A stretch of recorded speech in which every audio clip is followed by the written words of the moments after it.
"So, how much did your mother leave you?" Larry asked me bluntly right after my mother's funeral. I couldn't believe he said that without even a word of sympathy for me.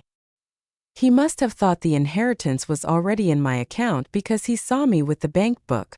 But that was just wrong as a human being. "It's about $2 million, I said. $2 million? That's it? Larry replied, smirking in a way that made me feel uneasy. Well, even after taxes, there should be hundreds of thousands left. I didn't like his reaction at all. He had a nasty smile that made me uncomfortable. I didn't know what he was planning, but I was sure things wouldn't go his way. The next day, Larry quickly started his plan, but his shallow thinking was going to cost him everything. He just didn't know it yet. My name is Sarah Taylor. I got married through an arranged marriage when I was 19. My husband's name is Larry, and he works for a company. He is 3 years older than me and is the oldest son of the Owen family. However, even though he's called the oldest son, his younger brother Frank left the house after graduating from university and hasn't been in touch since. So Larry was treated like an only child and was very loved by my parents-in-law. Honestly, I didn't want to marry Larry, but my mother came from a family that had been running a business for generations. I was in a position where I couldn't go against what my parents decided, so I ended up marrying Larry. He couldn't refuse the marriage either because his father was in business. We didn't marry out of love. It was a marriage far from happiness. Unfortunately, we couldn't have children. Since we got married young, it was hard to accept that we couldn't have kids, and I hoped that having a child would improve our situation. But even with hospital visits, it didn't happen. "Hey, barren woman, are the chores done?" At first, my parents-in-law, who used to treat me well as a young lady, started calling me a barren woman after a few years. I mean, you should be able to make it happen if you just do what you're supposed to do. It's a waste of money going to the hospital. My father-in-law would say mean things to me every day, but Larry never stood up for me. While I was being scolded by my in-laws, he would either read the newspaper or take a nap snoring away. Even when I wanted a change and said I wanted to work, he would say, "If you go to work, people will think we're not doing well," and wouldn't let me leave the house. At that time, it was common for women to become homemakers after getting married. However, living with just my mother-in-law was honestly a nightmare every day. No one would help me. I couldn't worry my parents by telling them, and I couldn't run away because our marriage was tied to work. Still, I thought I would be rewarded someday and desperately endured every day. However, no matter how many years passed, the situation never got better. 19 years after our marriage, when I turned 43, my father-in-law died in an accident. That incident led to the discovery that his company had been avoiding taxes. The back taxes and fines depleted our assets. Our property was seized and the company went bankrupt. Although we kept the house, we had to let go of our comfortable lifestyle. I thought it would be hard for Larry, who was then 45, to find a new job, but my parents introduced him to one. Thanks to that, he quickly found work. But my mother-in-law became like an empty shell and aged rapidly. For a while, she didn't even have the energy to say mean things to me, which was a relief. But then she had a stroke and needed care. With this, I truly lost any hope of having a child anymore. I was already 43 and somewhat giving up in my heart, but this became the real turning point for letting go. Larry, as if it were only natural, pushed the care of his mother onto me. On his days off, he would lounge around just like before. "Larry, I wish you'd help with your mother's care sometimes." I gathered my courage and told him one day. Even if it were just on his days off or even for one meal, if he could help, it would mean so much to me. But Larry frowned and said, I'm working. Let me rest on my days off." Larry just didn't seem to understand. I don't really have what you would call a day off. After Larry's father's company went bankrupt, my parents started worrying about me. They finally said, "Come back home." But what would happen to his mother if I left now? We have a caretaker come once a week, but I can't imagine having the money to hire someone every day for this house. Even though I was treated badly, I couldn't abandon her. Just wasn't in me to do that. Eventually, Larry started leaving the house early, even on his days off. He said he felt uncomfortable if he stayed home and relaxed. I heard through the neighbors that he started saying, "My wife won't even let me relax at home on my days off." He began taking solo trips, and the neighbors knew his mother needed care. Knowing this, yet acting as if he left all the caregiving to me, showed he didn't care about how others saw him. It was sad to see his mother, who loved Larry, being ignored by him once she got sick. Sometimes she would say, "It's because you're here that Larry won't come." But when I replied, "Should I leave then?" she would quickly go quiet. This went on for another 19 years, and the long caregiving period finally ended when my mother-in-law passed away, reuniting with her husband. I was about to turn 59. I had no love left for Larry, but I had come to terms with many things. Leaving didn't seem possible, and I would probably spend the rest of my days in this house. Larry was diligent only in his work, and this was noticed. Even after reaching retirement age, he was asked to keep working as senior staff. This allows me to live the way I do now. We were never a close couple, but I am thankful for this aspect. Our marriage wasn't good, but Larry never tried to kick me out. He probably thinks it's too late for that now. He still prefers being out of the house on his days off, so I've come to enjoy my alone time. I've even taken up pottery as a hobby. I've made friends at this age and am spending days that I can finally enjoy for the first time since getting married. But this seems to have annoyed Larry. "You're out playing while I'm working," he said, and one day he even burned my bag. I used the bag for my pottery class, and Larry burned it in the yard. "What are you doing? Don't get lost in weird hobbies, just do the housework," he said. My pottery materials in my pouch were still inside the bag. Even pouring water on it was too late. It turned to ashes. I was really furious. I thought it was too late for change, but I still had a long life ahead.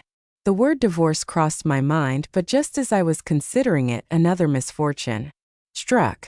My parents suddenly passed away. My father died suddenly from an illness, and a month after his funeral, my mother also fell ill and passed away. It all happened so fast, and I was overwhelmed with sorrow. My brother Jack had already taken over my father's company, and with so many people at both my father's and then my mother's funerals, I ended up bedridden for about a week afterward. It must have been mental exhaustion. My friends from the pottery class were kind enough to check on me, but Larry mocked me, saying, "How long are you going to sleep?" I was tired after Mom's funeral too, but I didn't sleep that much. It must be nice to sleep all you want without working. It might have been a valid point, but as words from a husband to a wife, it was really hurtful. The next day, I forced myself to get up and return to my daily routine since I didn't have the luxury to enjoy my hobbies anymore. It was a bare minimum life, but Larry seemed satisfied and didn't care about my feelings. Then, sometime after my mother's funeral, I remembered that the payment deadline to the funeral home was approaching and looked at the bank book. Jack was busy with work, so I had promised to make the payment on his behalf. However, Larry saw me with the bank book and came over with a sleazy smile. "So how much was your mother's inheritance?" I was shocked by his words. He said this right after my mother's funeral, without a single word of concern for me. He must have thought the inheritance had been deposited because he saw me looking at the bank book, but surely that's unthinkable for a human being. I answered dully, "About $2 million. $2 million? That's it," he said, smirking with an unpleasant smile. "Well, even after taxes, there should be hundreds of thousands left." What an awful smile. I didn't know what Larry was thinking, but I was sure things wouldn't go his way. Without saying anything to him, I quietly put away the bank book. Finally, noticing the mood, Larry spoke up. "Well, you've had it tough, you should rest early today." It was unusual for Larry to offer kind words, maybe because he felt awkward. Far from making me happy, it made me feel sick. I didn't want to see his face anymore, so I went to bed early that day. However, something unexpected happened the next day. After breakfast, Larry left for work as usual, but then I got a call saying he hadn't shown up at his workplace. I was shocked because this had never happened before. Worried that he might have been in an accident, I hurriedly called Larry, but I couldn't get through. As I paced around restlessly, I walked into the living room and understood everything. On the living room table was a piece of paper. It was a divorce form already filled out by Larry. The moment I saw it, I thought, no way, and checked where I had put the bank book the day before. As I expected, the bank book was gone. Unbelievable, I muttered inside. It wasn't an accident or anything. Larry had likely disappeared on his own. I had thought he was up to something in the living room that morning. By taking those items, he must be planning to start a new life without me. Larry hadn't driven me out before because he was waiting for my parents' inheritance. The stolen bank book was proof enough. Even with this realization, I remained calm. There was no need to panic. I slowly filled out the divorce form and took it to the city office. Larry had sown the seeds of his own downfall. I decided he needed to fully understand that it was too late for regrets. I properly contacted Larry's workplace and said, I can't reach him either, but it doesn't seem like an accident. I'll let you know as soon as I get in touch. Sorry for the inconvenience. The workplace said they would treat it as a paid leave for the day and wished him well, which made me envious of Larry for having such a good workplace. After all, it was a company introduced by my parents. I hoped he would be sincere towards his workplace, but now he was going to be a stranger to me. I managed to submit the divorce form successfully. After going through so much, it's surprising how easily I became free. I wondered if my life could have been different if I had divorced earlier. As I was packing up my things, my phone rang. It was Larry, who hadn't answered my calls before. I knew what he would say, so I ignored it and kept packing. The phone kept ringing again and again. Eventually, even the house phone started ringing. It was probably Larry, and it was so annoying that I reluctantly decided to answer it. Hello, I said casually.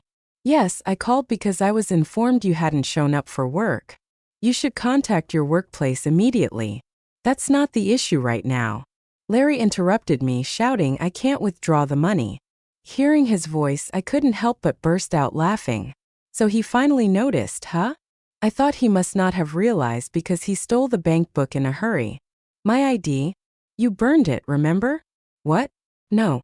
Don't you remember it was in the bag from my pottery class? I answered, laughing. Larry sounded flustered. And this ID, isn't it expired?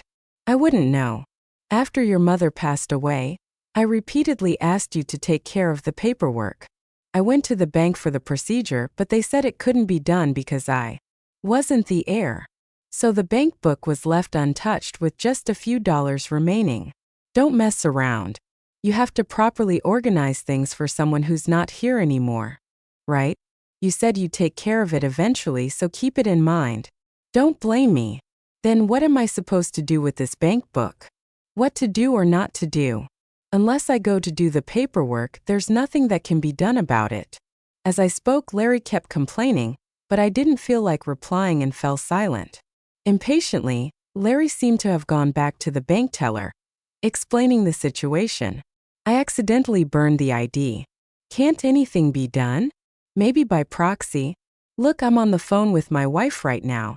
It said he put it on speaker, and I could hear the troubled voice of the teller too. I questioned his words. Larry, what are you talking about? You know you can't do anything like that as a stranger, right? Huh. The divorce papers were properly processed just now. Thanks for the preparation. Bye. I said what I wanted to say and hung up the phone. I'm sure the bank teller heard my last words too. By now, Larry must be either pale with shock or red with anger. Just imagining it made me laugh. I knew I had to leave the house before he returned. With that thought, I quickly packed my things and left the house.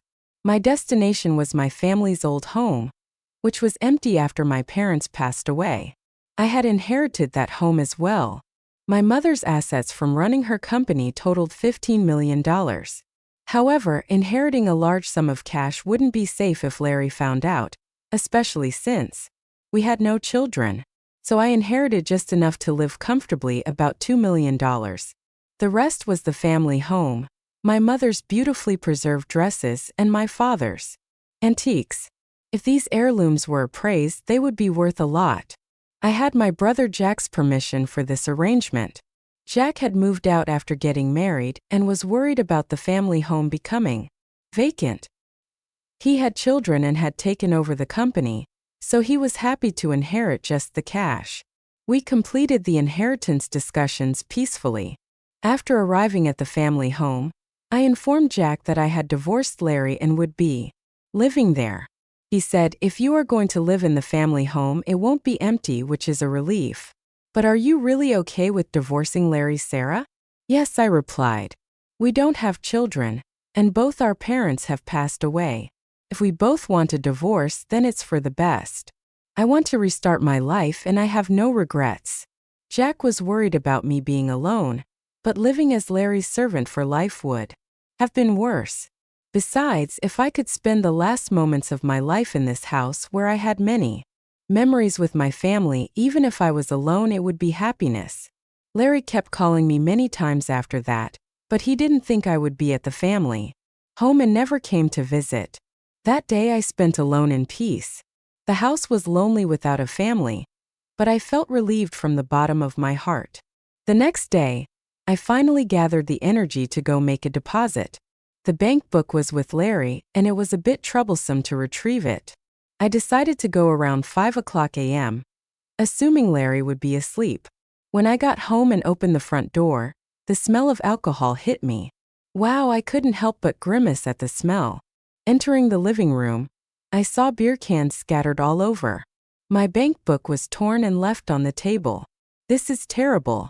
Tearing up someone's bank book like this, no matter how angry you are, is just wrong.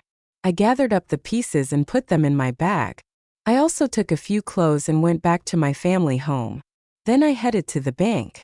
As I approached the entrance, I heard someone call out, "Sarah." It was Larry.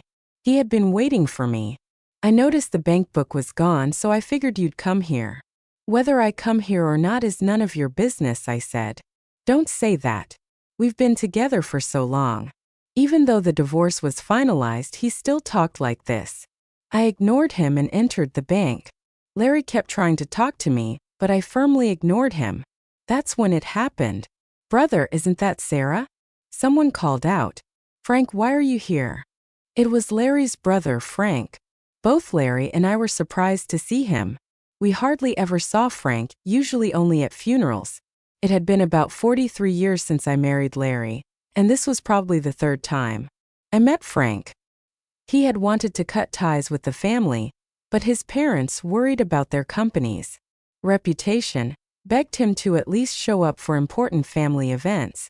As we had met at my mother-in-law's funeral a few years ago, he probably recognized us. I'm here for the inheritance of Mom's estate. Thought I'd check the balance and then inform you too," Frank said. Larry's eyes lit up. I was surprised too.